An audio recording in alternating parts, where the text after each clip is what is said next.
আর যেটা বলতে চাই, এই যে ইনি হচ্ছে সেই মানুষ যার কাছে আমরা এসেছি। তো এটা নিউজ প্রকাশ হওয়ার পর ভাই ওনার জন্য কি করা হয়েছে, মানে কি হয়েছে, যাবত কি অবস্থা ওনার বলেন তো? ওনার অবস্থা, উনি জন্ম থেকে প্রতিবন্ধী, উনি এভাবে আছে। ওনার একটা মাটির ঘর ছিল, তো ইসলামী ফাউন্ডেশন থেকে তারপরে ওনাকে একটা ঘর দেওয়া হয়েছে। মানে ওনার মাটির ঘর ছিল, পরবর্তীতে ইসলামী ফাউন্ডেশন থেকে ঘর দিচ্ছে। আর কোনো সহযোগিতা পান নাই? না, আর কোনো সহযোগিতা না। আচ্ছা চাচি, কি অবস্থা ওনার বলেন তো? কি অবস্থা মনে করেন যে ওটা আমার বোন প্রতিবন্ধী, আমি তো দেখাশোনা করি, আর বেটা বেটি কিছুই নাই। তার হলে মনে করেন যে জায়গা আসলে জায়গাটা ভাইয়ে চালাকি করে দলিল করে নিছে, নিয়ে হেরে সেই জায়গা বিক্রি করে দিচ্ছে।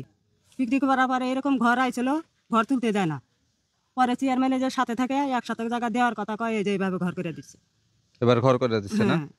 তো ওনাকে দেখে কে? উনি তো প্রতিবন্ধী মানুষ। ওই দেখাশোনা সব আমি করি। আপনি করেন? হ্যাঁ, আমি সব করি। আচ্ছা, আপনি ওনার কে হচ্ছেন? আমি বোন, ছোট বোন। আপন বোন? আপন বোন। তো আমরা নিউজে দেখলাম ওনার কেউ নাই, আবার বোন। আপনি কই থেকে আসলেন? আপনার কাছে রাখেন না কেন ওনাকে? আমার কাছে একই। কই, উনি তো আলাদা থাকে, ওনার আলাদা সাথে না এখন কেউ মনে থাকে করেন না? যে ওর জায়গার জন্য ওই বাড়ি এই জায়গা থেকে আমার কাছে থাকে না।